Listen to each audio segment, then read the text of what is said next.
বাংলাদেশে এই মুহূর্তে সবথেকে বড় আতঙ্কের নাম জঙ্গি আতঙ্ক। বড় বড় স্থাপনায় হামলার পরিকল্পনাও করেছে তারা, কিন্তু সেগুলো জানতে পেরেছে বাংলাদেশের গোয়েন্দা বিভাগ, যে কারণে সরকার সতর্ক করেছে। এমনকি মার্শাল আর্ট প্রশিক্ষণের আড়ালে পাকিস্তানি টিটিপির জন্য সদস্য সংগ্রহের অভিযান চালাচ্ছে। এই ভয়ঙ্কর তথ্য পাওয়া যাচ্ছে। বিমান বাহিনীর ২৬ জনকে গ্রেফতার করা হয়েছে। অবসরপ্রাপ্ত সেনাবাহিনীর অন্তত ৪ জনের সম্পৃক্ততা পাওয়া গিয়েছে। এর মধ্যে আরও ভয়ঙ্কর তথ্য হলো, গতকাল ঢাকায় পাকিস্তানি জঙ্গি গোষ্ঠী টিটিপির অন্তত ৪ জন জঙ্গিকে গ্রেফতার করা হয়েছে, যারা নাকি সবাই বাংলাদেশি নাগরিক। কেউ কেউ বলছেন এরা ইউনূসের এক একটি রত্ন। আমাদের নতুন পেজ সাবস্ক্রাইব করুন আরও বাংলাদেশের খবর পেতে। পাকিস্তানি টিটিপি তেহরিক-ই-তালিবান এই জঙ্গি গোষ্ঠীর ৪ জন সদস্য ঢাকায় গ্রেফতার হয়েছে। বুধবার রাতে ডিবি প্রধান ও অতিরিক্ত police commissioner Shafiqul Islam The Daily স্টারকে এই তথ্য নিশ্চিত করেছেন। ঢাকার বিভিন্ন এলাকায় মঙ্গলবার অভিযান চালিয়ে তাদের গ্রেফতার করা হয়। গ্রেফতারকৃতরা হলেন মোহাম্মদ ইমরান, মোহাম্মদ মোস্তাকিম চৌধুরী, রিপন হোসেন শেখ এবং আবু বকর। তাদের মধ্যে ইমরান ও মোস্তাকিম ২ ভাই। ডিবি প্রধান জানান, গ্রেফতারকৃতরা আরসা নামে একটি চরমপন্থী সংগঠনের সদস্য। তবে এই আরসা রোহিঙ্গা বিদ্রোহী গোষ্ঠী আরাকান রোহিঙ্গা স্যালভেশন আর্মি বা আরসা নয়। সংগঠনটি টিটিপির আদর্শে অনুপ্রাণিত। অভিযানের পর পুলিশ সন্ত্রাস বিরোধী আইনে একটি মামলা করেছে।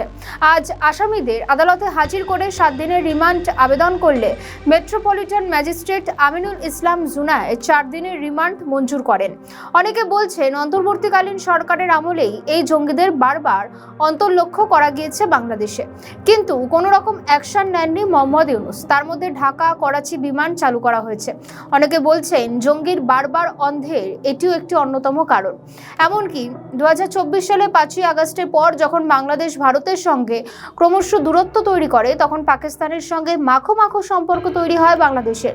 সেই সময় ভারত বাংলাদেশিদের জন্য ভিসা পরিষেবা জটিল করে দেয়, কিছু ক্ষেত্রে ভিসা বাতিল করে দেয়। উল্টো দিকে পাকিস্তান বাংলাদেশিদের জন্য ভিসা অবাধ করে, এমনকি বাংলাদেশ ও পাকিস্তানিদের জন্য ভিসা পরিষেবা এক ধাক্কায় সহজ করে দেয়।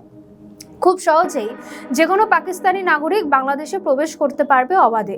বিশেষজ্ঞরা বলছেন, যেভাবে বাংলাদেশে জঙ্গির আস্তানা তৈরি হয়েছে সেটাই কারণগুলির জন্য যথেষ্ট। এখন বাংলাদেশে দেখা যাচ্ছে সরকার বিভিন্ন বিমানবন্দরে সতর্কতা জারি করেছে।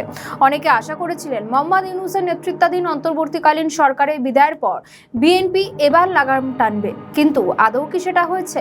কারণ প্রধানমন্ত্রীর দফতর একরকম বলছে, অন্যদিকে স্বরাষ্ট্র মন্ত্রণালয় আরেক রকম বলছে যে দেশে জঙ্গি রয়েছে এবং তার সরকার এই তৎপরতা শূন্যের কোঠায় নামিয়ে আনবে।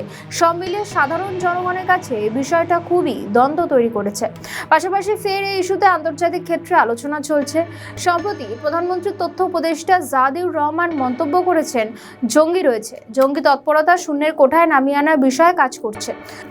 সচিবালয় সরকারের বিভিন্ন কার্যক্রমের অগ্রগতি নিয়ে কথা বলার সময় একটি সাংবাদিকের প্রশ্নের উত্তরে জবাব দেন তিনি।